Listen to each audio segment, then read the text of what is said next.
छात्राओं, कल हमने समकालीन भारत एवं शिक्षा में बोधकालीन शिक्षा का मूल्यांकन पढ़ा है। कुछ पॉइंट्स उसमें हमारे रह गए थे, आज उनको हम क्लियर करते चलेंगे।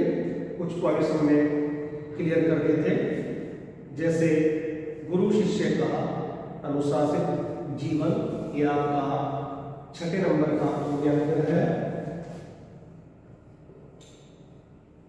गुरु शिष्य का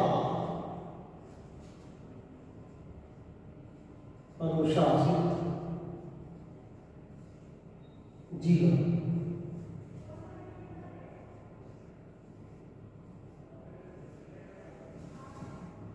सातवें नंबर पर है गुरु एवं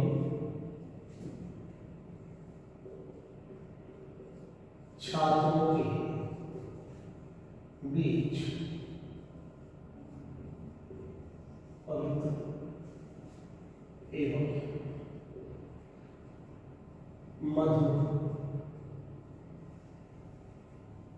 संबंध। नेक्स्ट एस्पेक्ट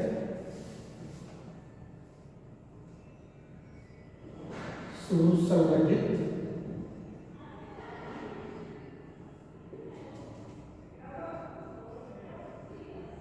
शिक्षण केंद्रों की स्थापना। चलिए 3 चीजें भी देख लेते हैं, फिर और आगे चलते हैं। मूल्यांकन में हम गुण पढ़ रहे थे। गुणों में हमारा 5 गुण हमने पढ़ लिए थे। 6ठा गुण आज है हमारा गुरु शिष्य का अनुशासित जीवन। देखिए, एक छोटा सा उदाहरण मैं देता हूं आपको। कोई भी संस्था होती है, अगर उसके कर्मचारी, चाहे छोटा कर्मचारी हो चाहे बड़ा कर्मचारी हो, अगर अनुशासित जीवन जिएंगे उस संस्था के प्रति, उस संस्था के नियमों का पालन करेंगे, है ना, तो वो संस्था जो है ग्रोथ करती है, वो संस्था जो है विकास करती है। और अगर उस संस्था के जो कर्मचारी हैं, बड़े अधिकारी कुछ और कर रहे हैं, छोटे अधिकारी कुछ और कर रहे हैं, एक दूसरे को सम्मान नहीं दे रहे हैं, एक दूसरे के विचारों को नहीं सुन रहे हैं, और जो संस्था के रूल रेगुलेशन है उसको अच्छी तरह से फॉलो नहीं कर रहे हैं, तो उस संस्था में डेली कुछ ना कुछ वहाँ पर लड़ाई झगड़े कलह चलते रहेंगे, और वो संस्था एक ना एक दिन 2-4 साल बाद के वो बंद हो सकती है, उसके बंद होने के बाद में हो सकती है, ऐसी संभावना व्यक्त होती है ना। तो ऐसी कुछ वहां पर स्थिति ना बन पाए, वो संस्था जो है, वो शैक्षिक संस्था जो है, क्योंकि शैक्षिक संस्था एक आदर्श होती है पूरे समाज के लिए। शिक्षक जो है एक आदर्श होता है पूरे समाज के लिए, छात्रों के लिए। तो अगर शिक्षण संस्था में ही गुरु और शिष्य अनुशासित जीवन नहीं जिएंगे, बोध संघों का पालन अगर ढंग से वो नहीं कर पाएंगे, नियमों का पालन, तो फिर तो अन्य संस्था को क्या रहेगा, समाज में जो बहुत सारी संस्थाएं उनका क्या रहेगा। तो इसीलिए उस शिक्षा प्रणाली का एक गुण ये भी है कि वो जो बोध संघ खोले गए थे, बोध विहार, बोध मठ जो खोले गए थे, उनमें जो गुरु शिक्षक थे, जो उपाध्याय थे, पढ़ाने वाले जो थे, और शिष्य दोनों ही अनुशासित जीवन जीते थे। जो बोध संघों के नियम बनाए गए थे, उन नियमों का अनुपालन वो बड़ी जिम्मेदारी के साथ में करते थे, और अपना जो कर्तव्य था उनका, सुबह से शाम तक का जो भी उनका पढ़ने पढ़ाने का जो परिचर्या थी उनकी, उसमें वो अनुशासन का ही प्रमाण देते थे। दोनों के दोनों पढ़ने पढ़ाने से अलग उनको कोई भी कार्य नहीं करना होता था। तो इस प्रकार से वो संस्था जो है बहुत ग्रोथ कर गई थी। पूरे भारत में नहीं, भारत से अलग जो और भी देश थे, वहां तक भी उनकी ख्याति पहुंच चुकी थी कि वो बोध संघ जो है बहुत अच्छे तरह से बनाए गए, पढ़ रहे हैं अच्छे जो है। नेक्स्ट क्या है, गुरु एवं छात्रों के बीच पवित्र एवं मधुर संबंध। अब वही बात आ जाती है, अब छोटा सा उदाहरण मैं घर के लिए देता हूँ। अगर घर में जो मुखिया होता है, पिता होता है, और फिर दूसरा नंबर माता आता है, जो बच्चे होते हैं, और भी फिर अगर परिवार बड़ा हो जाता है, फिर छोटे भाई के बच्चे हो गए, है ना, भाई उसकी घरवाली हो गई, अपने माता पिता हो गए, 10-12 आदमियों का जो है वो एक परिवार बन गया है। तो जो सबसे बड़ा उसमें मुखिया होता है, वो अगर जो उनके और परिवार के सदस्य हैं, उनके बीच में अगर पवित्र संबंध नहीं रहेंगे, अगर मधुर संबंध नहीं रहेंगे, तो परिवारों में क्या रहेगा? कलह क्लेश रहेगा, रोज लड़ाई झगड़े रहेंगे। कुछ दिन के बाद में वो संगठन बिखर जाएगा, परिवार जो है टूट जाएगा, वो एकल परिवार हो जाएगा, एकाकी परिवार जिसको हम कहते हैं। आज समाज में यही तो देखने को मिल रहा है वर्तमान में। हम जो है अपने जो बड़े हमारे होते हैं, उनकी आज्ञाओं का पालन नहीं करते हैं। वो जो कहते हैं उनको हम सुनते नहीं है, उनको हम सम्मान नहीं देते, उनके विचारों को सुनते नहीं है। वो हम समझते हैं कि जो हमें ये कह रहे हैं हमारे बड़े जो है, ये बेकार की बातें बता रहे हैं, हमारे मतलब की नहीं है ना, हमारे कमाने से संबंध इसका नहीं है। तो क्या हो रहा है? वो परिवार जो टूट रहे हैं, जो संगठित परिवार थे वो एकाकी परिवार में टूट रहे हैं। तो फिर वही बात हो जाती है यहाँ पर भी, अगर गुरु जो है और छात्र जो है, अगर उन दोनों के बीच में पवित्र संबंध नहीं रहेंगे, मधुर संबंध नहीं रहेंगे, तो वो संस्था बिखर जाएगी, टूट जाएगी, वो है। तो ऐसी चीज वहां पर नहीं पाई जा रही है, बल्कि वो तो एक आदर्श बन रही है दूसरी संस्थाओं के लिए कि बौद्ध विहारों में क्या है कि गुरु जो है अपने बच्चों को, जो अपने छात्र छात्राओं को जो वहां पर रह रहे हैं, क्योंकि छात्रावास भी वहीं पर है, तो उनको वो स्नेह करते हैं, प्यार करते हैं, उनका हर तरह से वो सहयोग करते हैं। जिस तरह से अपने बच्चों को पिता सहयोग करता है, तो उसी तरह से वो अपने गुरु जो है उनको सहयोग करते हैं अपने छात्र छात्राओं को। उनकी पढ़ाई लिखाई से संबंधित कोई समस्या हो सकती है, उनकी अपनी इंडिविजुअल व्यक्तिगत शरीर शारीरिक संबंधी कोई समस्या हो सकती है, जैसे बीमार हो जाते हैं, है ना, तो बीमारी का हालत, उनका पहनने का, ओढ़ने का, खाने पीने का सारी जो है वो जिम्मेदारी गुरु के ऊपर आ जाती है, क्योंकि वहीं पर गुरु सब चीज वो देख रहा है। ऐसे ही छात्र क्या करते हैं? गुरु की आज्ञाओं का पालन करते हैं, उनको सम्मान देते हैं, उनको सुनते हैं, उनको जो पढ़ाते हैं उनको अच्छी तरह से देखते हैं, है? तो दोनों के बीच में क्या है कि अब कोई दिक्कत ही नहीं आई, सामंजस्य दोनों में, सहयोग की भावना से जीते हैं, सहकारिता की भावना से दोनों जीते हैं। तो पवित्र संबंध वहां पर पाए जा रहे हैं। तो जब पवित्र संबंध पाए जा रहे हैं तो बौद्ध विहार जो है प्रोग्रेस ही करेगा, वो संस्था जो है वो प्रगति ही करेगी। तो किसी भी शिक्षण प्रणाली का ये एक अच्छा गुण माना जा सकता है। नेक्स्ट आता है सुसंगठित शिक्षण केंद्रों की स्थापना। सुसंगठित शिक्षण केंद्रों की स्थापना से क्या मतलब है यहाँ पर कि जैसे वर्तमान में एक सिस्टमैटिकली हमारी एजुकेशन चल रही है, कैसे? पीरियड वाइज, कक्षा वाइज, पाठ्यक्रम वाइज, है ना, सिलेबस वाइज इसको बोल सकते हैं। तो कि आज का जो हमारा चर्चा हुई है, आज की जो हमारी पढ़ाई हुई है, मतलब कहने का मतलब यह है कि टाइम टेबल बना रखा है कि सुबह अगर 9 बजे हमारा विद्यालय खुला है, 3 बजे तक खुलना है या 2 बजे तक खुलना है, उसके बीच में जितने भी पीरियड होंगे उन पीरियड में बाकायदा टीचर्स जो है अपने अपने सब्जेक्ट को लेकर के अपने अपने व्याख्यान देंगे, उपदेश देंगे, प्रवचन देंगे, लेक्चर देंगे, अपने अपने सिलेबस को पूरा करते चल रहे हैं अपने सब वाइज। क्योंकि उससे पहले की जो हम शिक्षण ये देख रहे हैं, शिक्षण कार्य देख रहे हैं वैदिक काल में, वहां पर ज्यादा सुसंगठित शिक्षण केंद्रों की स्थापना नहीं है। गुरु आश्रम है और वो भी 1 या 2 गुरु जो है उनको चला रहे हैं और उन्हीं में वो बच्चे जो है वहां पर पढ़ रहे हैं। तो अच्छी तरह से एक सुसंगठित शिक्षण केंद्र वहां पर हमें देखने को नहीं मिलते हैं।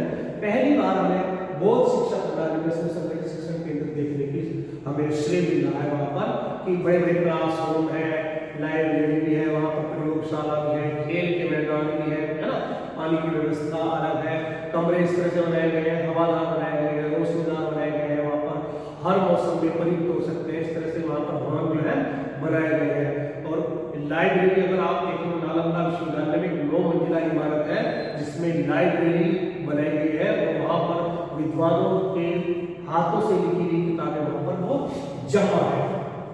तो एक वहां पर सिस्टमैटिकली पढ़ाई हो रही है आपकी, और फिर एक पढ़ाई के अंतराल के बाद वहां पर एक परीक्षा भी हो रही है, एग्जाम भी हो रहा है। एग्जाम में फिर आपको चाहे वो ओरल हो चाहे रिटन रूप में हो, फिर वहां आपको पास फेल के रूप में भी आपको बताया जाता है। तो कुल मिलाकर के ये एक अच्छा गुण वहां पर उसका माना जा सकता है।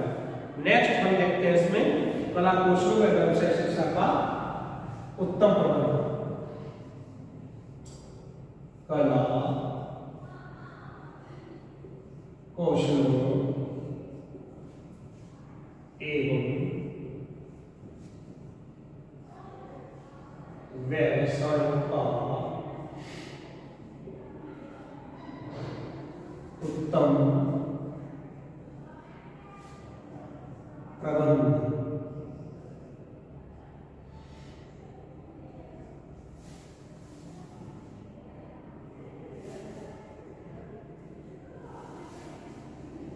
उन शिक्षण केंद्रों में, उन बौद्ध विहारों में, उन बौद्ध मठों में, जैसे तक्षशिला हुआ, नालंदा हुआ, विक्रमशिला हुआ, वल्लभी हुआ, है ना, उज्जैन हुआ, वाराणसी में था, तो उन शिक्षण केंद्रों में विभिन्न प्रकार के कला कौशलों और विभिन्न प्रकार के व्यवसाय की विभिन्न उत्तम प्रकार की व्यवस्था की शिक्षा की व्यवस्था वहां पर की गई थी। तो ये भी इस शिक्षा प्रणाली का एक गुण हम मान सकते हैं, क्योंकि उत्तर काल में क्या था कि जो विभिन्न प्रकार के कला कौशल है, हाथ की दस्तकारी है, उनकी जो शिक्षा थी वो देनी वहां पर बंद कर दी थी। तो यहाँ पर फिर पुनः उनको खोला गया है।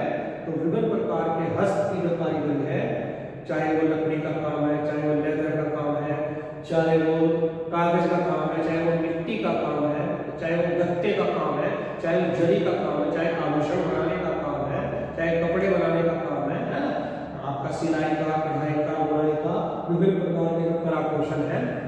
कला कौशलों में आपका बहुत सारी चीजें आ सकती है। तो उस समय जिन चीजों की आवश्यकता नहीं होगी उन्होंने उसका उत्तम प्रबंध किया है और विभिन्न प्रकार के व्यवसाय की उत्तम व्यवस्था भी वहां पर की है। जैसे आपकी चिकित्सा व्यवस्था हो सकती है ना, चिकित्सा शिक्षा की आपकी, और आपकी कृषि शिक्षा की आपकी वाणिज्य की शिक्षा की आपकी, और भी जितने भी वहां पर कृषि हो सकती है आपकी, पशुपालन हो सकता है आपका, बहुत सारे जो व्यवसाय थे तो उनकी उत्तम प्रबंध वहां शिक्षा का किया गया था। तो ये भी इस शिक्षा प्रणाली का एक अच्छा गुण हम मान सकते हैं। नेक्स्ट आता है इसमें संस्कार प्रधान शिक्षा।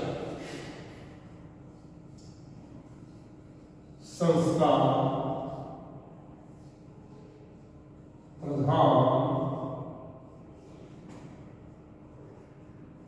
शिक्षा।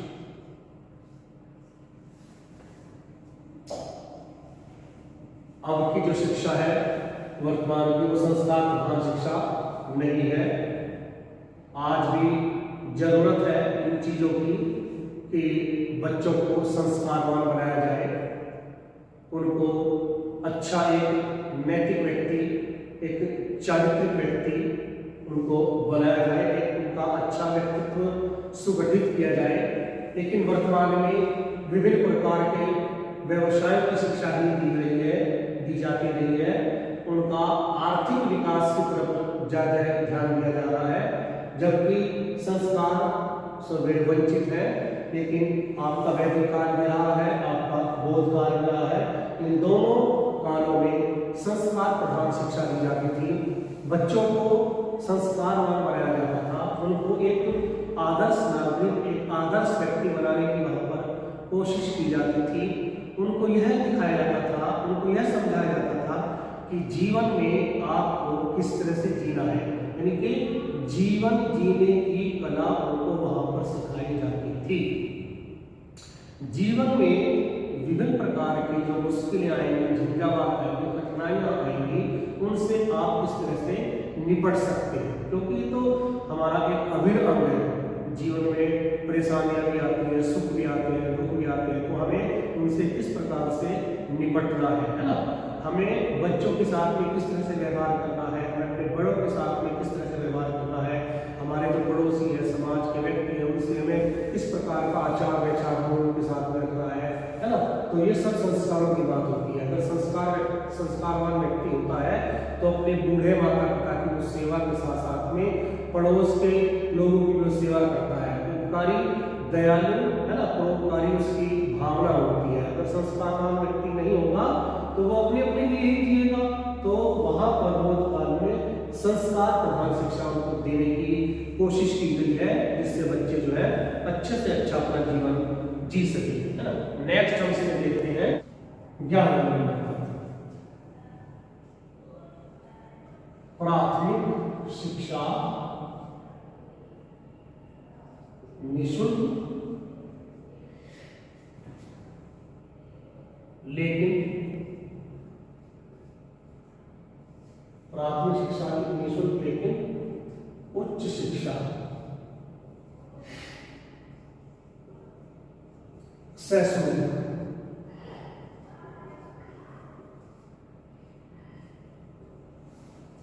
ये भी हम गुणों में गिनेंगे इसको। प्राथमिक शिक्षा निःशुल्क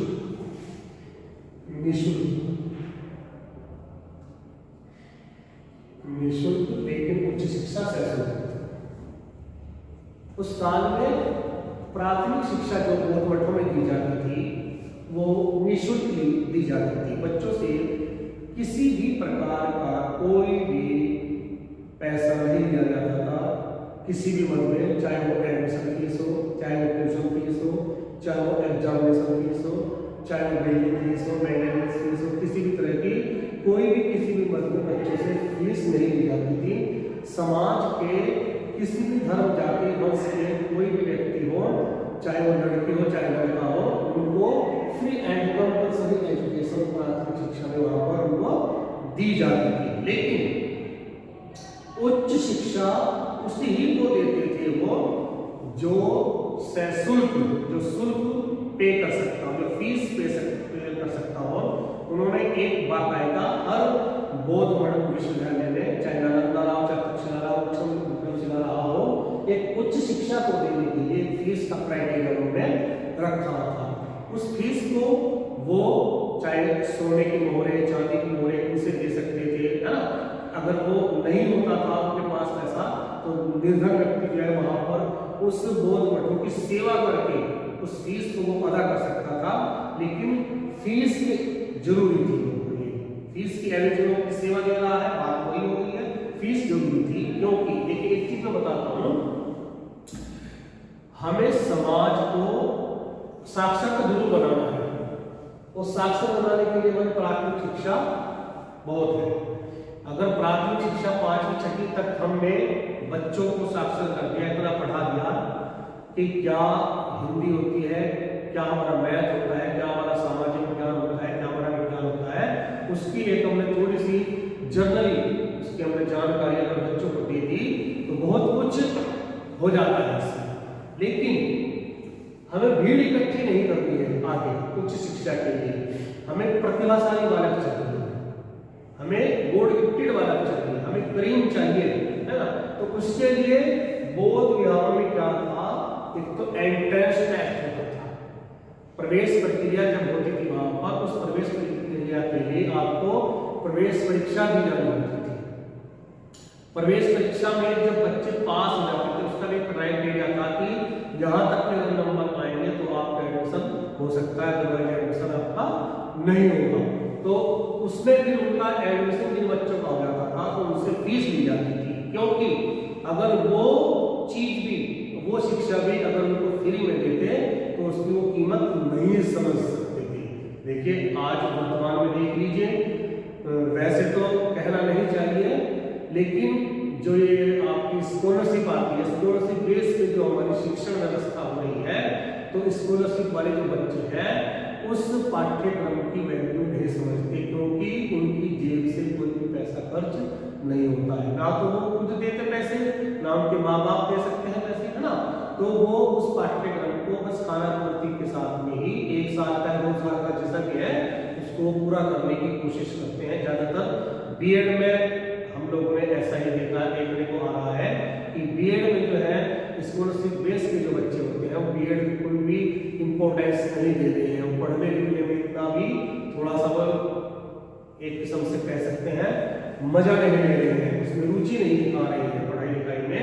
अगर वो अपनी जेब से पैसा खर्च करते हैं तो उसकी इम्पोर्टेंस को समझते, लेकिन बोध ज्ञान के सब चीज थी तो ये हम उसका एक गुण मान सकते हैं कि उन्होंने प्राथमिक शिक्षा को निःशुल्क रखा है, लेकिन उच्च शिक्षा को सशुल्क रखा है। जो बच्चा पैसा देगा, जो बच्चा प्रवेश परीक्षा पास करके पैसा दे करके एडमिशन ले रहा है वहां पर, तो वो उसकी इम्पोर्टेंस समझेगा, उसके महत्व को समझेगा और वो उस पाठ्यक्रम को पढ़ने में रुचि दिखाएगा। और जब तक वो पाठ्यक्रम पूरा नहीं होता है तो वो अच्छी तरह से उसकी तैयारी भी वहां पर करता रहेगा, है ना। तो नेक्स्ट हम इसमें और एक आध गुण और ले सकते हैं इसमें 12वें नंबर पर।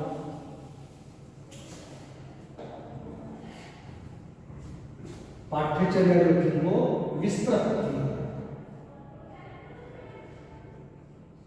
विस्तृत पाठ्यचर्या।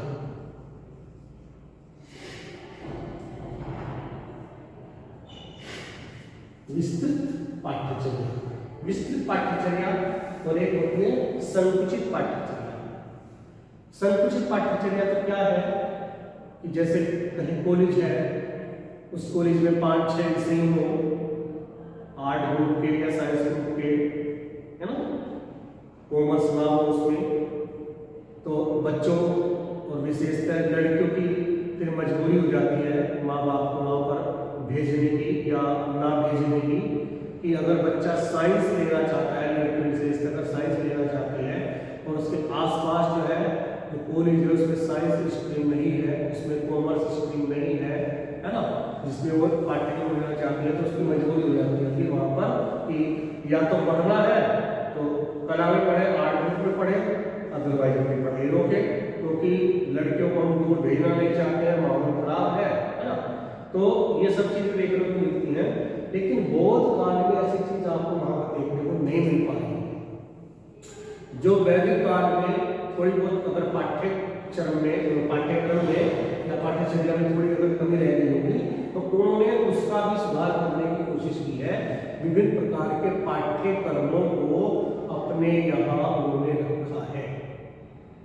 कहने का मतलब यह है कि हर छात्र, हर वो सामने, हर वो शिक्षार्थी, चाहे वो लड़की रही हो चाहे लड़का रहा हो, उस जमाने में उन्होंने जिस तरह की वो शिक्षा चाहते थे, जिस तरह का वो सिलेबस चाहते थे, पाठ्यक्रम चाहते थे, जिस विषय को पढ़ना चाहते थे, वो विषय वहां पर हर विश्वविद्यालय में उसका पाठ्यक्रम में उसको सम्मिलित किया गया था। वो हर विषय को पढ़ सकता था, बशर्ते उसकी उसमें रुचि हो, उसमें वो योग्यता रखता हो, उसमें वो अपना इंटरेस्ट रखता हो पढ़ने में। तो इस तरह का उन्होंने अपनी पाठ्यचर्या को बहुत ब्रॉड बना दिया था कि कोई भी बच्चा और उसी चीज को देख करके विदेशों से बच्चे वहां पर, जैसे आपका जावा हुआ, मलेशिया हुआ, मध्य एशिया हुआ, चाइना हुआ, है ना, ये सब चीजें आपने नाम भी सुना होगा कि हवेन साहब जो है यहाँ पर पढ़ने के लिए भी आया है यहाँ पर, है ना, वो उसने पढ़ाई भी की है यहाँ पर और उसने बौद्ध संघों के या बौद्ध मठों के बारे में बहुत कुछ लिखा भी है उसने। तो बहुत सारे इस तरह के विद्वान हुए हैं जो यहाँ से पढ़ करके अपने यहाँ गए हैं और उन्होंने बौद्ध धर्म का प्रचार भी किया है, बौद्ध साहित्य का भी प्रचार किया है बाहर जा करके कि ऐसे बौद्ध संघों में, बौद्ध मठों में इस तरह की पढ़ाई होती है। तो हमारे बौद्ध मठों में बहुत विस्तृत पाठ्यचर्या थी, जिससे वो बच्चे जो है प्रभावित होकर के, आकर्षित होकर के वहां पर वो पढ़ने के लिए आते थे। तो ठीक है, चलिए आज हमने उनके गुण देखे। दोष, सबसे पहला दोष आएगा इसमें आय के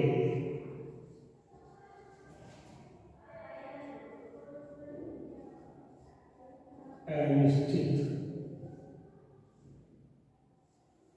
स्रोत। दूसरा शिक्षा का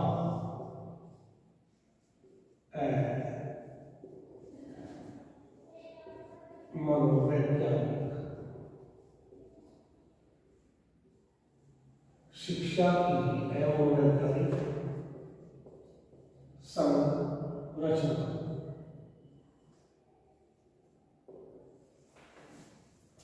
चलिए थोड़ा सा इनको देखते हैं। पहले आय के निश्चित स्रोत। कोई भी संस्था होती है, अगर उसके आय के निश्चित स्रोत नहीं होंगे तो वहां पर व्यवस्था सही ढंग से नहीं चल पाएगी, वो संस्था ढंग से नहीं चल पाती है, किसी भी तरह से खींचने की कोशिश की जाती है और जो उनके अधिकारी होते हैं वो धन्यवाद की पात्र होती है कि उस अनिश्चित आय के स्रोत में भी संस्था को एक अच्छा लेकर के चल रहे हैं। तो वैसे तो बौद्ध काल में बौद्ध संस्थाओं बहुत अच्छी तरह से प्रोग्रेस कर रही थी, लेकिन अगर वहां पर हम देखें तो आय का स्रोत निश्चित नहीं थी। निश्चित का मतलब क्या है कि वैसे तो राजा महाराजाओं का उन बौद्ध मठों को संरक्षण प्रदान था, वो उनको पैसे भी देते थे, धन संपत्ति भी देते थे, गांव भी देते थे खेती करने के लिए कि इसकी अर्निंग आप लोगों के लिए ही है। बट एक रेगुलर फॉर्म में, एक निरंतर, जैसे हम मंथली मान लेते हैं, महीनेवार मान लेते हैं कि महीनेवार जो है इस बौद्ध मठ को 1 लाख रुपया दिया जाएगा या 50,000 दिए जाएंगे, ऐसी रेगुलर फॉर्म में कोई व्यवस्था की नहीं थी, है ना। तो ये एक बौद्ध शिक्षा प्रणाली का हम एक दोष मान सकते हैं। कहते हैं आज के विद्वान ये कहते हैं कि अगर आय का निश्चित स्रोत वहां पर होता तो हो सकता है वो बौद्ध मठ और ज्यादा प्रोग्रेस कर सकते थे, और ज्यादा वहां पर वो तरक्की हो सकती थी। तो ये भी एक उन्होंने इसका एक दोष माना है। दूसरा दोष क्या है? शिक्षा की अमनोवैज्ञानिक संरचना। क्या है? आज के वैज्ञानिक शिक्षक लोग या शिक्षक विद्वान जो है वो मान रहे हैं इसको कि उस जमाने में 2 स्तर की शिक्षा थी। कौन सा? एक तो प्राथमिक स्तर और दूसरा था आपका उच्च स्तर। तो ये बौद्ध काल में शिक्षा के स्तर थे, 2 स्तरों पर वहां पर शिक्षा पाएंगे, प्राथमिक स्तर पर और उच्च स्तर पर। तो इसे आज के जो विद्वान लोग हैं या साइकोलॉजिस्ट जो है इसको गलत मान रहे हैं, क्योंकि आपने 2 ही स्तर की शिक्षण विद्या लागू कर रखी है, प्राथमिक स्तर और उच्च स्तर की, उसी से आप पढ़ा रहे हैं। आज का जो मनोवैज्ञानिक है वो कहता है प्राथमिक स्तर में भी विभिन्न स्तर हो गए हैं, है ना। जैसे आपका प्ले ग्रुप हो गया, आपका इसमें आपके शुरुआती जो बच्चे होते हैं, फिर आपका नर्सरी हो गया, है ना, या प्री नर्सरी हो गया, फिर आपका नर्सरी हो गया, आपका LKG हो गया या UKG हो गया, फिर आपका जो है प्राथमिक स्तर आ जाएगा या प्राइमरी लेवल आ जाएगा, है ना, प्राइमरी लेवल आ जाएगा आपका। और देखिए इसमें बच्चों को किसी और विधि से पढ़ाया जा रहा है, यहाँ पर किसी और विधि से पढ़ाया जा रहा है, यहाँ पर जो है किसी और विधि से पढ़ाया जा रहा है, फिर यहाँ पर और विधि से पढ़ाया जा रहा है, क्योंकि ये आपकी बच्चों की जो IQ लेवल है, क्योंकि एज भी यहाँ पर अलग अलग हो रही है, तो एज के अनुसार बच्चों की जो IQ लेवल है, बुद्धि लगती है, वो हमारी अलग अलग होती है। यहाँ से भी बढ़ती है, धीरे धीरे बढ़ रही है ना। और यहाँ क्या होगा, आपका प्राथमिक स्तर होता है और उसी के अनुसार आपने जो शिक्षण विधियां गठित की है उसी से पढ़ाई है ना। फिर आप यहाँ पर अलग अलग होंगे, तो एक तो ये होगा कि आपका मनोवैज्ञानिक स्ट्रक्चर है, साइकोलॉजिकल स्ट्रक्चर है आपका शिक्षा का। फिर आपका इसके बाद में आप माध्यमिक स्तर भी आता है आजकल, है ना, वर्तमान में आपका माध्यमिक स्तर में भी फिर आप कक्षा 6, 7, 8, 9, 10, फिर कक्षा 6, 7, 8 है आपका, वो आपका जूनियर में भी गिना जाता है ना, उसकी शिक्षण विधियां अलग है। फिर आपका 9, 10 है, 11, 12 है, उसकी शिक्षण विधियां अलग है, क्योंकि IQ लेवल फिर यहाँ पर थोड़ा सा बढ़ गया हमारा। फिर आपका उच्च स्तर आता है ना। तो 3 स्तर में होंगे, फिर इन 3 स्तर में भी अलग अलग उसके लेवल बना रखे हैं। तो इसको इन्होंने मनोवैज्ञानिक स्तर माना है, संरचना मानी है। तो और उस जमाने में उन्होंने पाया कि सिर्फ वो प्राथमिक और उच्च स्तर पर ही वो शिक्षा वहां पर उनको दी जाती थी। तो उसको उन्होंने वैज्ञानिक स्ट्रक्चर माना है कि एक ही जो शिक्षण विधा है आज की, उन्हीं के आधार पर आप बच्चों को, चाहे वो किसी भी लेवल का है, आप पढ़ाते जा रहे हैं उनको। तो ये थोड़ा सा हम में से